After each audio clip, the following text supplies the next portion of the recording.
I borderline like almost killed myself to like make this a success, and like people just don't understand that.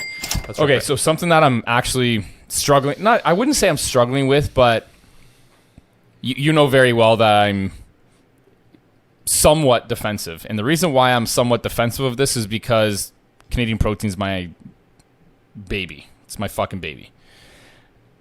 Pricing. Okay.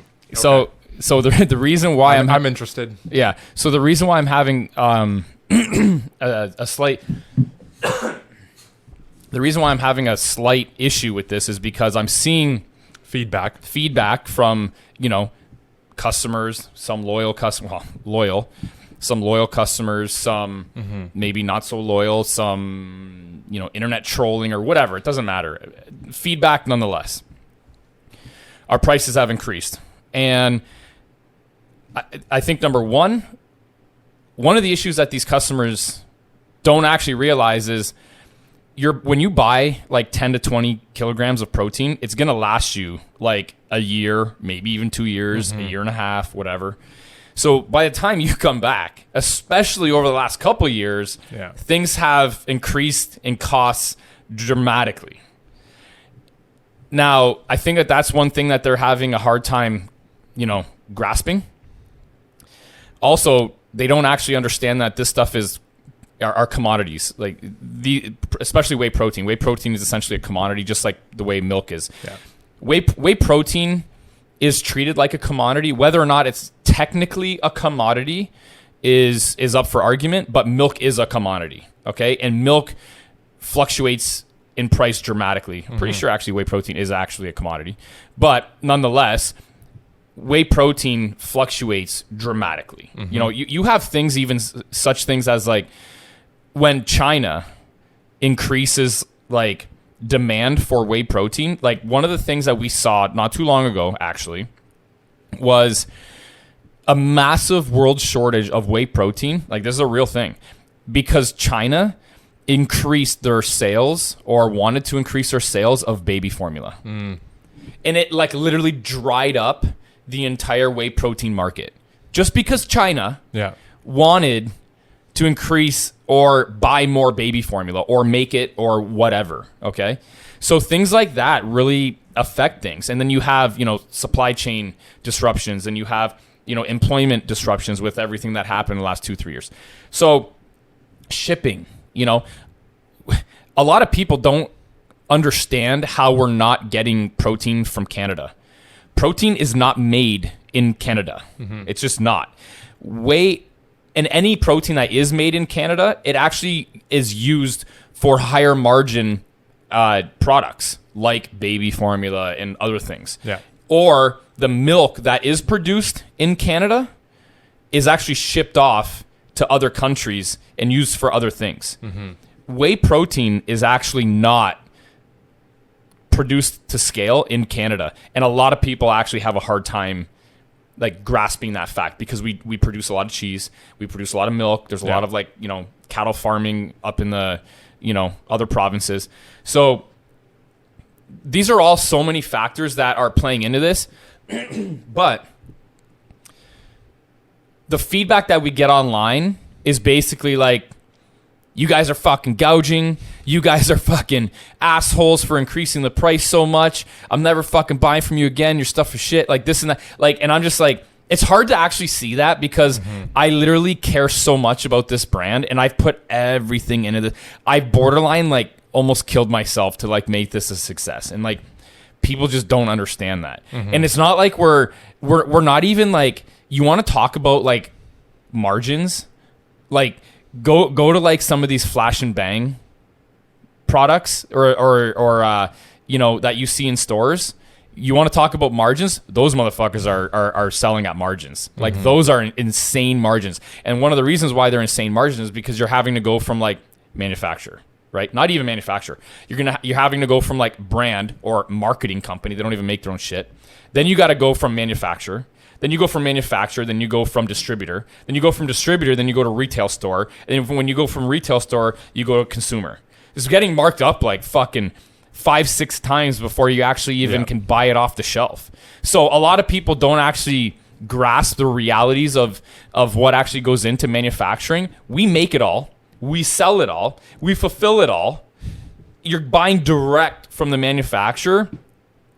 But something that a lot of people are not also, I guess, understanding that I wish they would is not all products are created equal. Okay? You can buy cheaper stuff. And I've seen cheaper stuff on the market. In times like this, when people are very price sensitive, when the economy is kind of like very questionable, or there's like, arguably a recession or depression in the economy or whatever, or the economy's on the, downward curve, a lot of people will cut their shit. Yeah. Because the mentality that these other brands have that do this type of stuff is that it's only temporary, or we're not going to get caught. Okay, we're going to do this until the market swings back up, and nobody's going to know the wiser. That's why people, and this is another thing too, a lot of people will argue with us being like, why are your scoop sizes so big? Our scoops are bigger than what you're used to seeing because we don't cut our shit with like maltodextrin, which is more dense, which will fill up less of the scoop. Our stuff is never adulterated, so it fills up more of the scoop because protein in general has a higher volume per gram of weight than maltodextrin or other stuff, or amino acids, or anything else that you would cut your shit with, collagen, whatever. So this is something that I'm kind of wrestling with because we've put a lot of effort into, providing an immense amount of value to the customer, not necessarily being the cheapest, but focusing on bringing as much value to our customers as humanly possible by offering the best price we can offer for the best quality, and also proving it. We have third-party testing. All of our batches are tested. All of them. We don't let anything go. Like literally, if your batch is hitting the market, that means it's already been tested and we already know that nothing's wrong with it. We still provide those results for the consumer so that they can, rest assured that they're getting quality product. But at the end of the day, when we get people like, hey, something's wrong with it, we already know that nothing's wrong with it. We already tested it. But again, this is to prove to people that our shit is the best. The best. And the only reason why I did that was because we did another podcast about like the 10 things how we got, the brand to $100 million valuation. But one of the reasons why, really the reason why I did that was because in the beginning, or when I actually had the idea of doing this, was I didn't have the marketing budget to like put everything out there in the ether that was selling the fact that the brand was the best quality with marketing material and that type of stuff. I didn't have the budget for it. So what did I do instead? I simply proved it. No one else does this shit. And if you look now, there are a couple other brands that are doing it now, right? We were the first ones for sure to do this, and we're not only the first ones, but we're for sure like the forefront of how we do it with the app development and all that kind of stuff. We're for sure the leaders in doing this, but our brand is so much more economical to purchase, even based off doing that kind of shit, third-party testing all of our batches, because we're so good and so efficient at doing it now. We can, still offer people amazing value, married with the best quality, because we've built so many efficiencies with this brand. So it's a little bit tricky for me, and I know I'm always going to you and being like, dude, what the fuck? Like, this guy's saying this and this guy's saying that. But at the end of the day, we can't get into a price war. Yeah. That getting into a price war, anybody can come into the market with the cheapest product. Anybody. It doesn't fucking matter who it is, but nobody, not just anybody, can come into the market with the brand equity that we have, with the trust we've built in the market. That will never go away. As long as I own this company, this will never go away. And that's something that you can't compete with. You just can't. Like, for example, you actually worked out and we get like, we're one of the largest consumers in terms of manufacturing in our country that manufactures and buys whey protein at this point. One of the largest.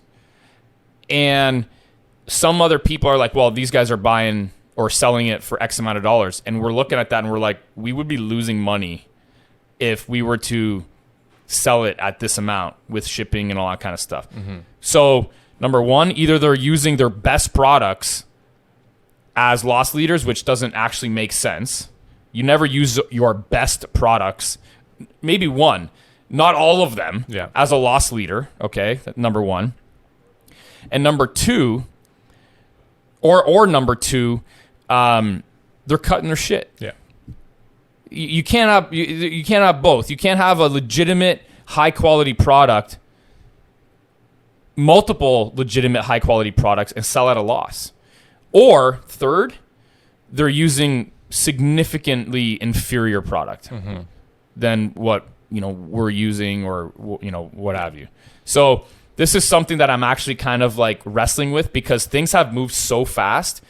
Although the market's somewhat stabilizing at this point, things have moved so fast, and our customers have seen so much of a change from the last time. I think that's the problem. From the last time that they've purchased, that they're having a hard time grasping why that is, and they think we're just gouging the market or taking advantage of the market, and that's just not the case. Right. We've actually tried to keep our margins the same. Our margins have actually come down. No, they've come down. Yeah, they've actually come down in response to these price increases, just to maintain competitiveness throughout the market, and still, maintain the optics of still offering high value products. Mitigating that shock factor of the new price. Because I think what a lot of customers probably fail to realize, because they don't know the metrics, is that over the course of the pandemic, raw whey protein prices increased by 100%, 150%, sometimes 200%. More than that, dude. Before it, I was buying, dude. At this point, where's my phone? Let me see. I'll do the exact calculation.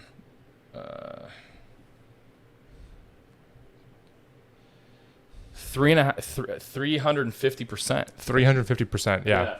So you have to over the course from right before. Yeah. Like right before that's jumped off. Yeah. Early 2020. Yeah. To now 350%. Yeah.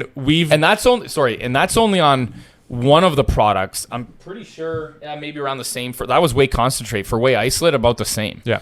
Yeah. And so we delayed. So essentially what we did was that we tried buying raw material wise as much as we could early on in order to have that last as long as possible to delay this inevitable price increase. Yeah. Whereas over the course of the pandemic, you have some of our competitors that increased their prices 350%. Yeah. We didn't do that. We increased it to we delayed that as long as we possibly could, and we only increased it to the minimum that we had to increase it to. We didn't go way past that. No, we didn't. Yeah, we just we selected what was okay.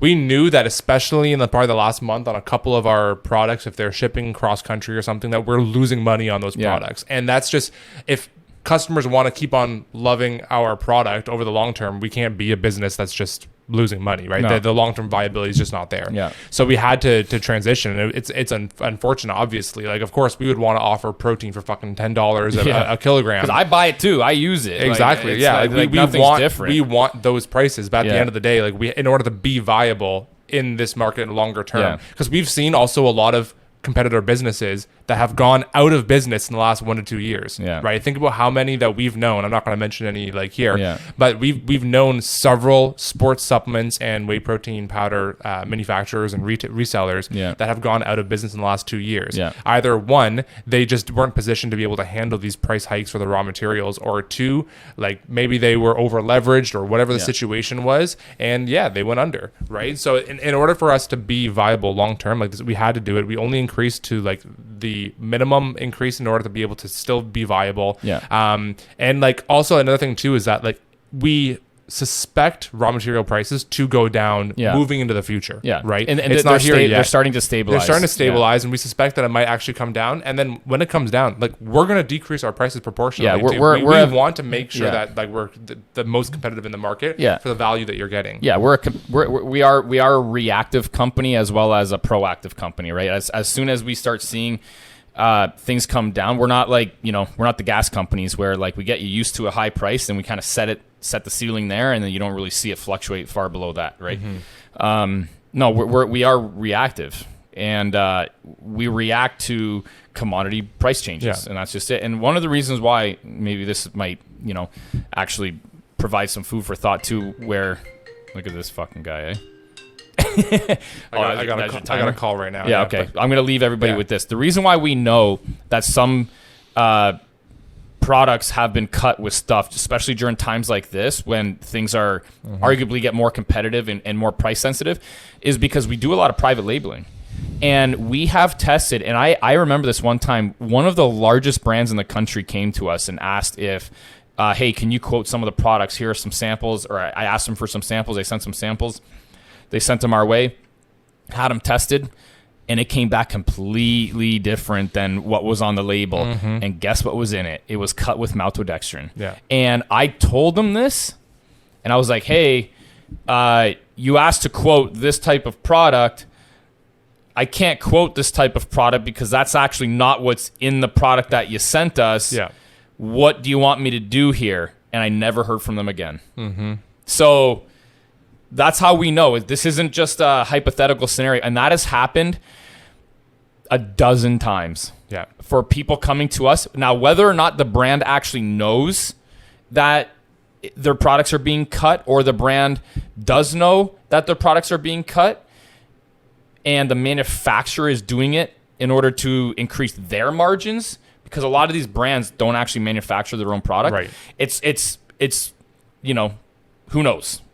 But at the end of the day, it does happen, and it's way more common than people think. I think actually I can squeeze a few more minutes. I think one thing that would be really interesting for us to figure out, though, is how to actually respond to these customers, right? Because we have, I mean, you've sent me probably about 5 to 10 reviews, Reddit posts, etc. And the customer is justified in order to post about this and to bring it up to our attention. But the number one thing is like how we respond to it, right? And I'm curious to figure out, and I don't have the answer for it yet, but this is something that we should discuss, is how to actually respond to these customers. And what I want to include, one thing I want to include for sure, is that we're not trying to be the cheapest company. Yeah. That's not what we're trying to do in this market. And if they're like looking for the cheapest product, like there's other companies out there that will always be cheaper than us. Yeah, or you might be able to find a sale, or a one-off type scenario. Like you'll always be able to find that. Yeah. Yeah. What we're looking to accomplish is just consistently and reliably offering the best quality product for the best price, given with the quality. Right. Yeah. You're getting a tested product. You're getting a pure product. It's not going to be cut with other things. Yeah. And that's the position in the market that we want to establish. And I want to almost have some sort of like response for these customers, and essentially saying like, hey, listen, like if you're looking for the cheapest product on the market, like we're not your brand. Yeah. Right. But if you're looking for the best value per dollar spent, like we're your guy. Yeah. Right. And that now and forever into the future that we're not going to be offering some like shady, sketchy product that we're cutting and whatever. Like you're going to be reliably getting a high quality product for the money that you're spending. I think that's what we sell. That's what we tell them. Yeah. It's simple as that. Because like, yes, okay, our prices have increased, but they had to increase. Yeah. Like in order for us to be viable long term, we had to increase our prices. Yeah. And we're not trying to position our brand identity as being the cheapest product on the market. There's no value in buying the cheapest shit. Right. There's no value there, right? There's no long-term value. You can't build brand equity on being the cheapest. You can't do it. Those are the brands that arguably, go in and out of business. You can't. Yeah. There's a name for that. It's something to do with like, because you mentioned it earlier, kind of like fighting on price wars, but there's actually like a name for that in like strategy of like essentially just like bringing each other into the ground of just like, if you continue like trying to just like only base everything on just price, eventually you'll get so low, you'll be operating on a 1% margin, and then one person's just going to end up being like operating on breaking even, and then one person's going to operate on like being negative. Like it's just, at what point do you end? Yeah. Right. So that's just, it's not a viable like long-term business strategy to be able to just look at the price wars. Yeah. Look at the most powerful brands in the world, Apple, whatever. They don't offer the best pricing. They offer arguably the most value. Yeah. That's it. And their shit's actually pretty fucking expensive, arguably, right? I mean, you want to go get a cheap phone, you're not looking at Apple for a cheap phone, you're looking at Android. Yeah. You know what I mean? Like Apple is hell-bent on producing the phones to offer the most value. Yeah. What their idea of value is can change from brand to brand, but our idea of value is offering the best quality for the best price. Yeah. That's the value proposition that we bring to the table. And the fact that, and we've built trust into the, like, one of the goals for, you know, Canadian Protein was to actually build trust into the market, into a market that, or an industry that was, you know, full of lies for the longest time. Yeah. And that's what we did with the third-party testing. I thought, how am I going to do this? How am I going to prove that my product is the best product in the market? I'm going to have to show people it is. Yeah. I had to put it on paper and show it. Yeah, like an example that I kind of think about is, like, let's say watches. Like when it comes to buying a watch, let's say that you were to, like, at the dollar store, they sell watches for $4 or whatever. And imagine you buy that watch and 2 days later it breaks. Yeah, you'd be like, oh, what the hell? Like, I spent all this money on a watch and it breaks 2 days later. Like, no, like you bought it from the dollar store. You know it's probably going to be breaking for sure. It's probably already broken in the store. Yeah, I'll even give people an example. Yeah, go ahead. I was going to say, and then on the opposite end of the spectrum, you have watches like a Rolex or something where you're spending so much money on just like that brand. Yeah, and so there's kind of two ends of the spectrum. There's just shitty manufacturing, and then there's good manufacturing, but a lot of like in the brand equity. And so a company like Movement comes along, and they're like, hey, like why don't we just offer like the higher quality build of watches for the lowest price that we can? They're not cheap watches, but they're high quality watches for a very reasonable price. Yeah, right. And that company exploded in popularity. It was founded in 2016 and is already getting like a $300 million valuation. Wow. Right. Yeah. And like that's what we are trying to do in the protein space. We're not trying to build the dollar store watches. No. We're not also trying to be Rolex. We're trying to offer your Rolex manufacturing quality for without all of the flash and bang to be able to get you the best price for the quality. I don't want to produce the shittiest, cheapest product. I take this stuff. Exactly. I don't want the shittiest stuff. Like my mom takes it, you take, like everybody take. I can't. My buddies take it. I can't offer people the shittiest, lowest quality shit. Like, there's a reason why we don't put digestive enzymes in our fucking protein. There's a reason. It's not because we don't want to or because it's too expensive. It's because we don't have to. Mm-hmm. Other people do it because they have to. We don't have to do it. There's a reason why we don't have to do it. It's because our shit is high quality.